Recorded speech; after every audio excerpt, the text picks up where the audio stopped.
Welcome to the Generous World interview section, and this program has been designed to inspire, educate, and to entertain our viewers.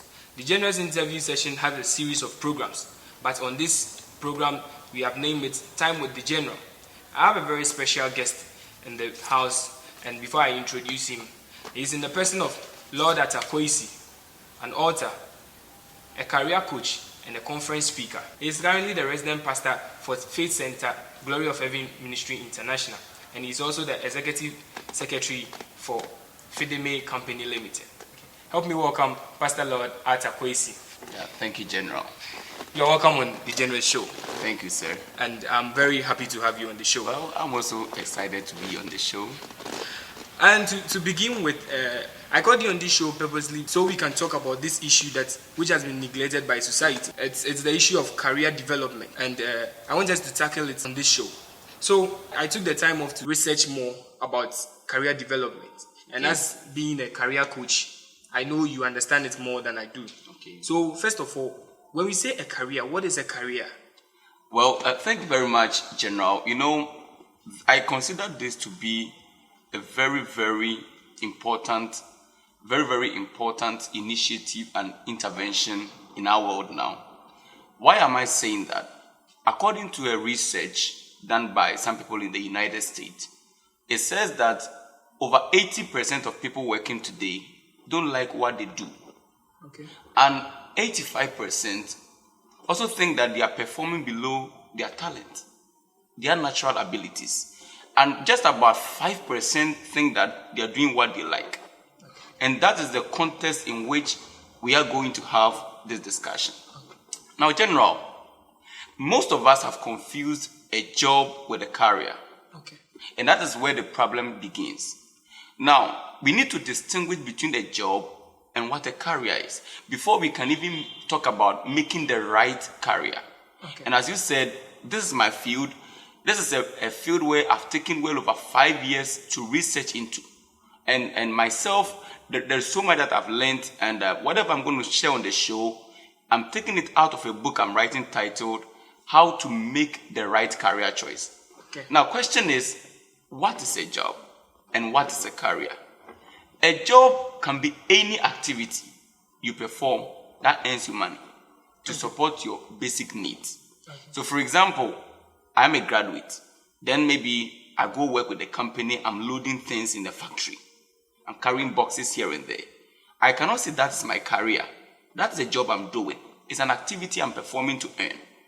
But let's say I go to school to study law to become a lawyer. Mind you, a career is a long-term thing. It's progressional. And career demands of you to have certain basic qualifications.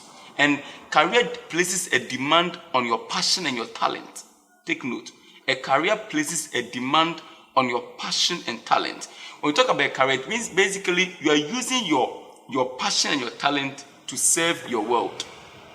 And you pursue the necessary education that will make you effective in that enterprise. So that's the difference I would like to bring to our audience. Okay, so with that being said, having that passion and having that talent, we have divided this segment into two. Okay. Which is a career and how it's being developed. Okay. So when we have spoken about a career, so what is development? Well, to develop something means to grow it. Okay. From a basic form into a mature form.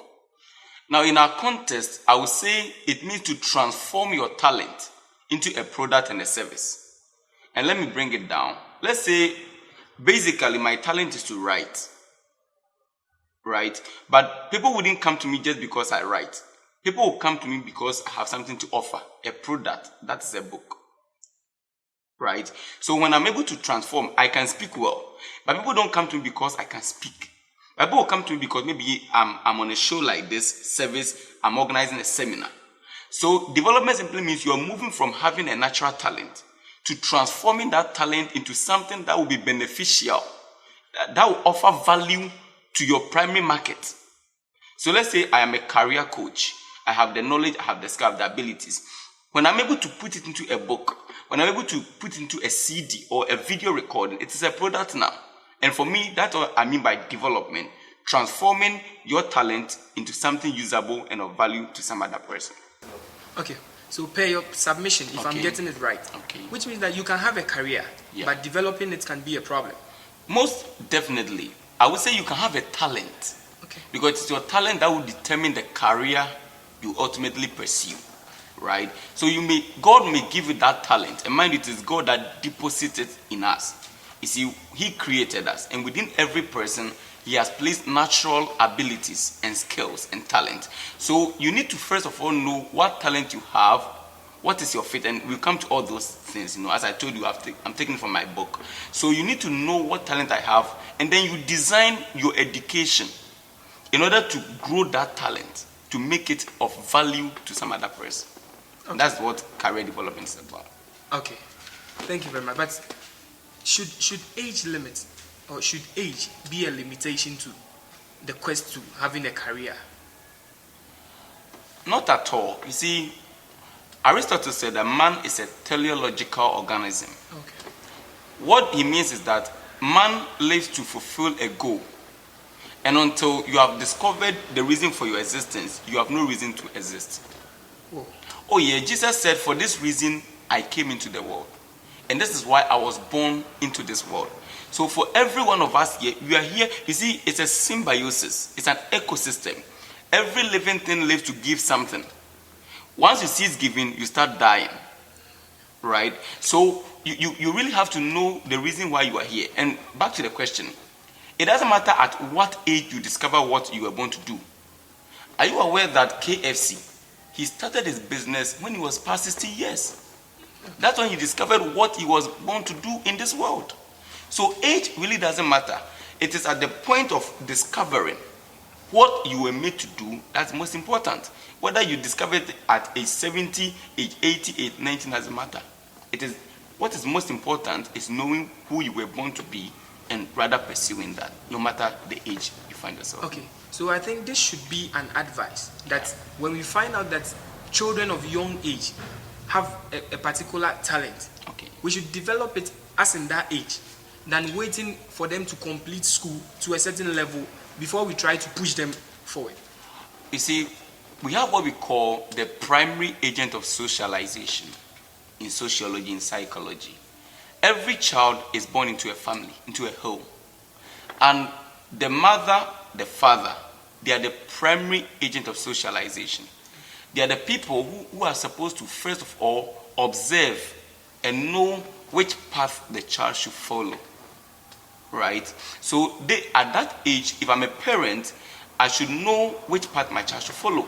And then I design the kind of education he's supposed to have in order to unearth and develop that talent that he's got. So talent actually has got to do with the early stage. And for myself, sometimes I wish my parent had that knowledge to guide me along that path. I believe that I would have gone forward more than maybe where I am today. Most definitely I'm going to get there. But I believe that if I started early enough, maybe I'll be somewhere more than I am here today. Okay, so I think this is an advice for the young ones, that when we are growing up or when we become parents, we should be able to locate or identify the talents or what our children are good in, to develop it on a more earlier note than waiting for them to get to a particular stage in life. That would, if they had started earlier, it would have given them more time, or they would have been able to develop themselves earlier. Okay, so back to this question. Sometimes we find our passion in something. Okay. But as being a career coach, how did you get to know that this was my career, this was my talent, this is something that I have passion for, this is something I'm going in for? Okay. For me, it started when I was in secondary school. Okay. One day I went to the library and I discovered a book. And basically the book was about various programs at the university and the career prospects. So let's say the book would talk about psychology, what psychologists study, and what you can become with a degree in psychology. And then I came across a pamphlet, a magazine by KNUS, a prospectus. And in that prospectus, they had all their programs in it, land economy, law, and the requirements. And later on, when I started reading the newspaper, I was interested in what jobs have been advertised and what are the key requirements and what schools are advertising the papers. So along the line, anytime I go to the library, I will go for that book and read it. So I developed that interest. And when I came home, my brother had this university prospectus, De Montfort University, made it. So all along my education, I was more interested in finding out about education, job, career, and what you can do. And for me, because of that interest that I had, and most of my friends, I became more like an advisor to them. So if any of my friends wanted to do a program at university, mention the university, and I'll tell you which program they do, which requirement you need to have. So that is how I came to discover my talent. And about writing, I started reading quite early. And so it got to a point that I realized that I have so much knowledge. So the question is, what do I do with it? I need to pass it on to others.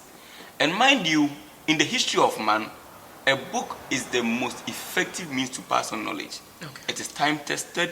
No matter the technology we have in our world today, the book is the best means to transfer knowledge. Even technology, we got it out of the books that we read. So I came to the conclusion that with all this knowledge that I have, 50 years time I wouldn't be around. Maybe 100 years I wouldn't be around. What will generation remember me for? So I decided that then let me put it into a material, into a text that people also can read and benefit from what I have also benefited from. So it's more about discovering my passion. That is getting to know about jobs and career and schools and what they do and helping people. And I'll come to that one also, how to discover what you are good at. I will show you how to know which job you have to go in for or which career you have to pursue. Okay.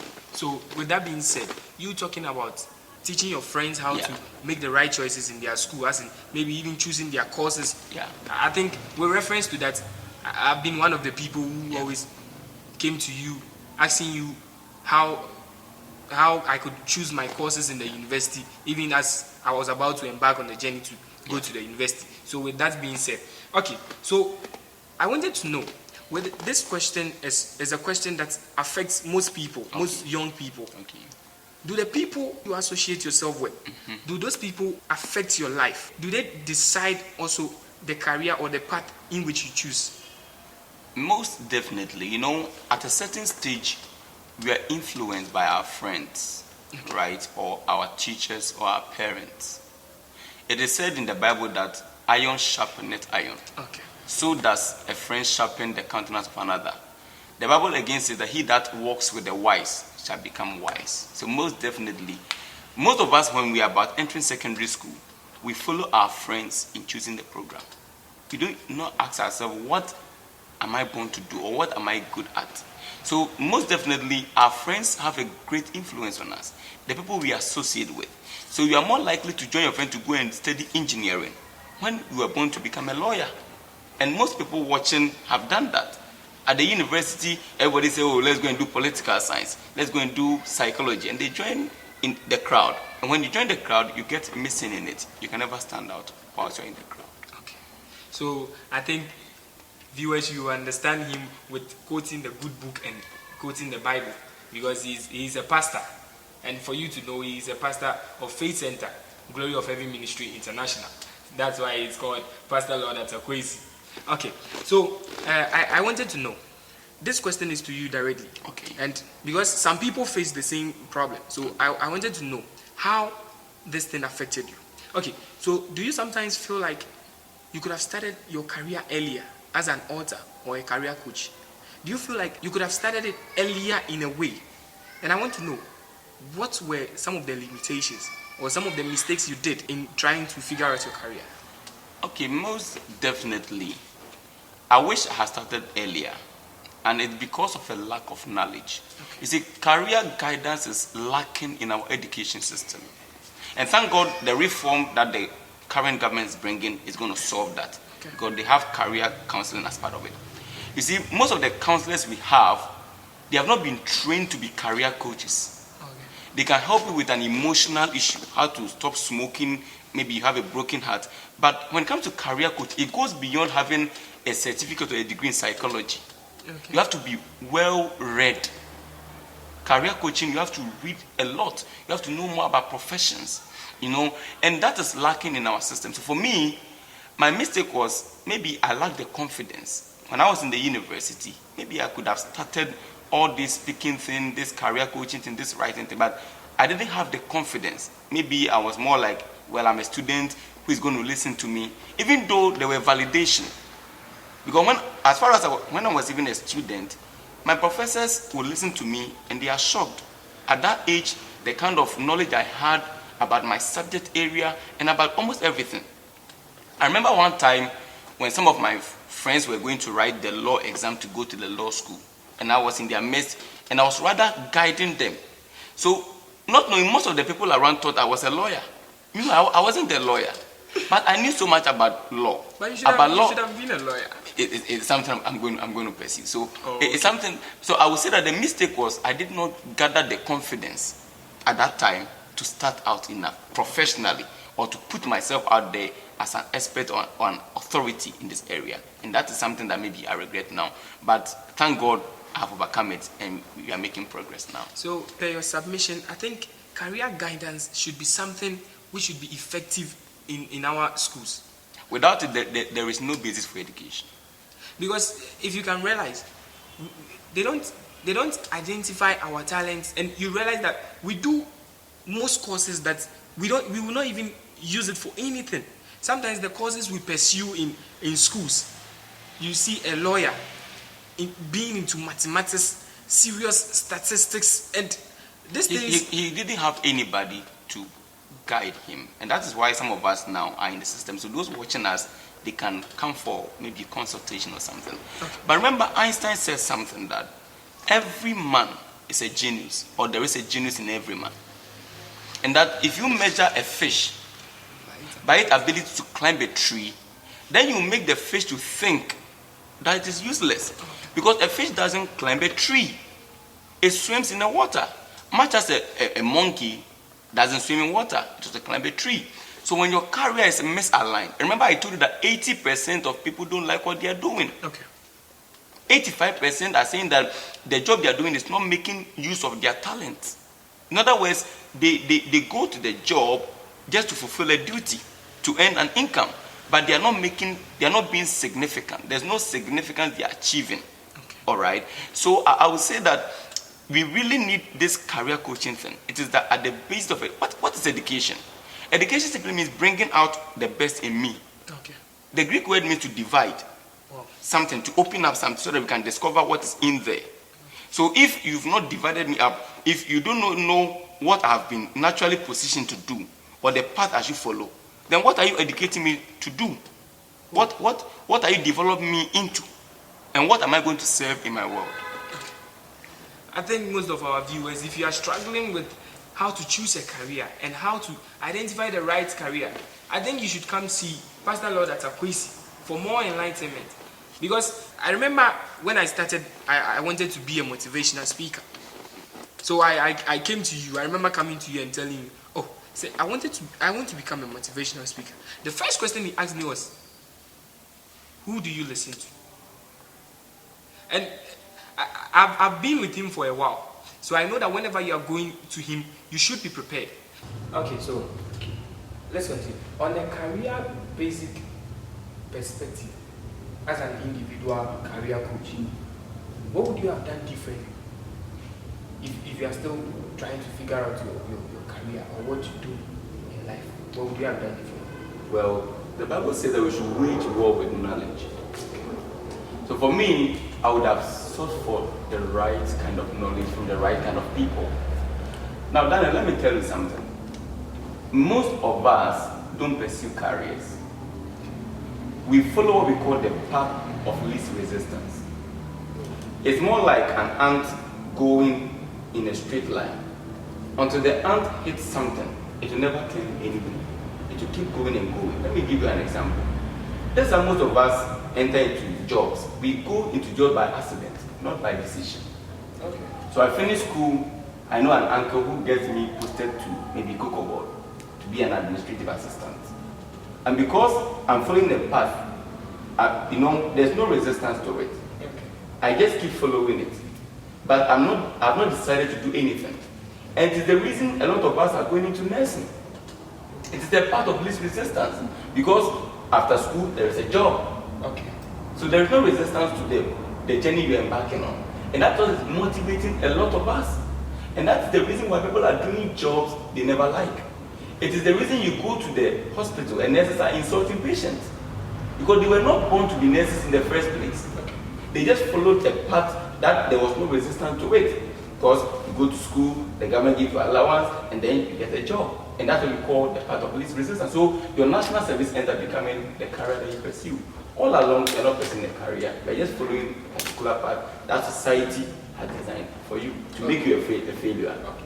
So as you were saying, there is a difference between a job and a career. Most definitely. So what you were talking about, they are pursuing a job, not a career. I said that a career places a demand on your talent, your passions, and your skill. Okay.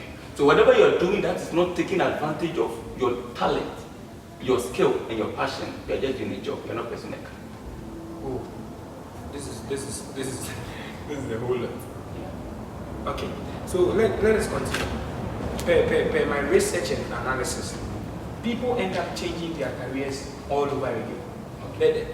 Per my research, people end up starting their career at age 40, age 50, which is not bad. As you said, KFC, he started his journey at age 60.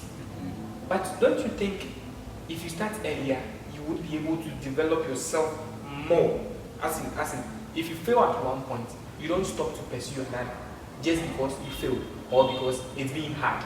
So, per your understanding or per being a career coach, what would be the advice or the discipline advice you would give it to the youth? We the upcoming ones who are looking up to career coaches to teach us the right way. Okay, Daniel. It is said that if you do not know where you are going, then any road will lead you there. Okay.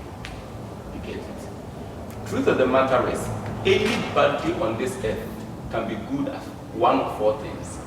And I'm going to show our viewers this. You have to know your fit. Number one, either you work best with people. And that's where I am. You're a journalist, you're a pastor, you're a counselor. We work best with people. Okay. So there is the first category of people who can work best with people. Number two, there are people who work best with data, facts, figures, and they are into banking.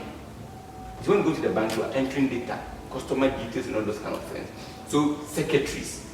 So any job that demands that you work with data, facts, information, you gather information here, information there, they are the researchers. And then there are people who work best with ideas, Facebook, innovators, technology. There are people who invent things, entrepreneurs. And there are people who work best with things. They are the engineers. They work with their hands, the artists. So each of us can fall within one of these four things. So for me, I discovered that I work best with people. I'm a pastor.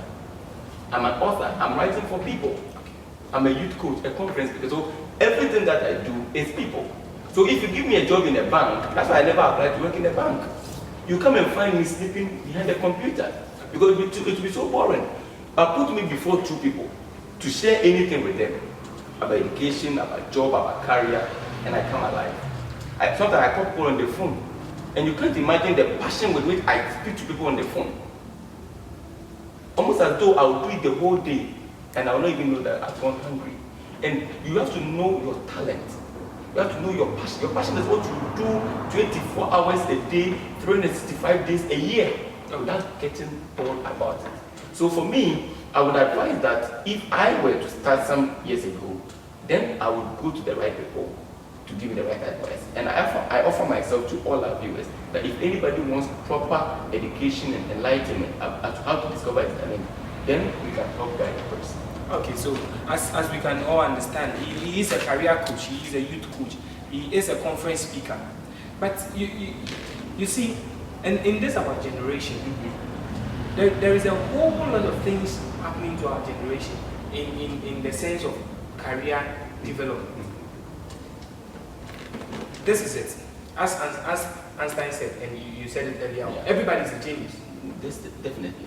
But if you continue to judge a fish by its ability to climb a tree, then you live its whole life thinking it's stupid. Yeah. I said this in one of my videos. And growing up in life, I realized one thing, that if you don't have a purpose, then I think you always continue doing a job. Yeah, so for the rest of your life, you see, there's a cycle which has been designed by society to make you a failure. And mind you, the middle class that we call middle class is the greatest poor man. That's what happens. Your mother is a doctor, so you end up becoming a doctor. Anytime you try to break out of that system, society will resist you. And these are the wrong reasons we choose profession. If you want to choose any profession or a career, the first thing is prestige. Does society respect people who do that job? So that's the first consideration. We don't even care about what am I good at. We ask, does society respect these kind of people? Number two, profit. Is it going to pay me well? But let me tell you something. The Bible says that in all labor there is profit. It's a secret. There are professors who are poor. Yeah. There are lawyers who are poor. Okay. But there are musicians who are making it. There are footballers. Until recently, nobody would say, if you told your mother you were going to be a footballer, they might think you are mad. I quite remember my passion in life and what I wanted to pursue was football. Okay. But it got to a time I changed the environment. And there were limitations because my parents were thinking, you're supposed to go to school. Yeah. You don't need to be having all this time for football. You go play football, you'll be beaten. So it placed that fear in me that, okay, let me do what my parents want. I would have gone to school still and still pursue the career of being a footballer. But trust me, our parents, they don't like it that way. They don't like it because they lack the knowledge. Okay. And we cannot blame them. Okay. But some of us are enlightened now. Okay. Knowledge is abounding. So as I told you, there is a reformation going on in our education system where, now the new curriculum they are bringing, you do a common core program. Now you don't choose a subject until you're in SHS 1.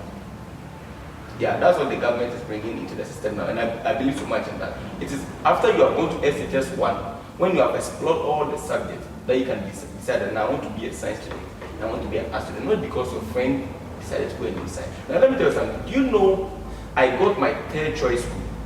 Sometimes I think divine intervention brought me where I am. But actually, I was a very good student. I was the best in my GHS. So all my friends or my mates who were second and third, they all went to do science at GST, Ghana Secondary Technical School. They're all engineers now. So I also chose to do science at Adisada College. I chose to do science at St. Augustine's College. But my third choice was in Fancy School, which was general arts. So I was placed there by maybe, I thought it was an accident, I didn't like it.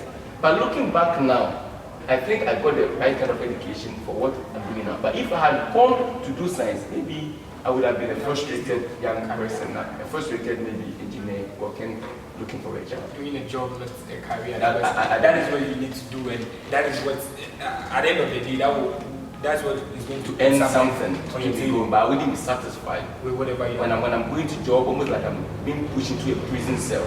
Okay. So I want our viewers to understand. I want you to give them two principles in life.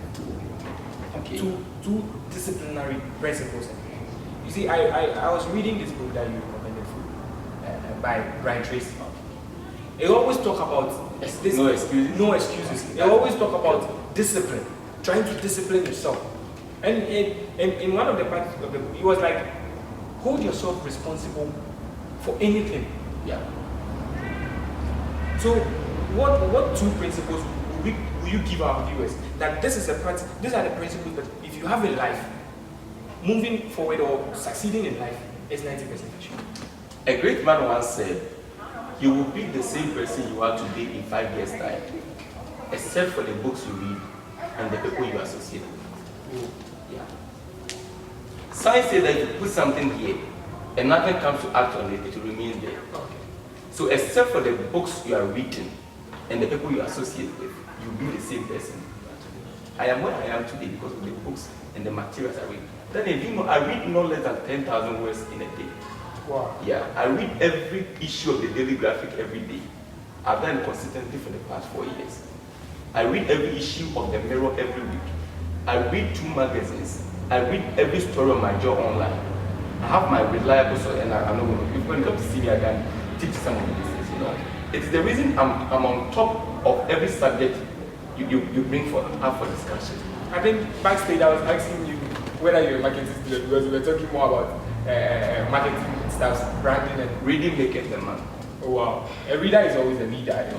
I think that is true. Okay, So thank you so much, Pastor Lord Atta Quaisie. He's an author, he's a writer, he's a conference speaker, he's a whole lot of things, a career coach. He has done this for almost 5 years. He is best at what he does. And you can contact him. So how can our viewers contact him? Well, you can follow me on social media. It's Atta Quaisie, ATTAQUAISIE, Atta Quaisie. That's my Facebook handle. You can follow me there. And the following is my number, it's both for call and WhatsApp: 0240 752033. I repeat, 0240 752033. Okay, thank you so much for being on the show. And I'm really honored to have you on the show. Okay, so lovely viewers, this is the end of the segment Time with the General. I'm really happy having Pastor Lord Atta Quaisie on this show. And as I told you, we are not here to disappoint you. We bring you educative stuff, we bring you entertaining stuff, and at the end of the day, you should be inspired by everything we do. The General's World is a program which has been designed. It's like it's a world, so there are so many things in it. But this is the session which is called Time with the General, and I hope you like everything you have viewed on this show. Catch me up next time on this show. But before we go, you can follow the General's World on IG, the General's_world, on Facebook, the General's World, YouTube, the General's World. You can contact me in my Gmail, thegeneralsworld11@gmail.com. And there are so many podcast channels. You just go online and search the General's World podcast, and we are on all other Google podcasts. You can meet us everywhere. So thank you so much for watching this show. See you some other time. Thank you. Peace. Shalom. Bye bye.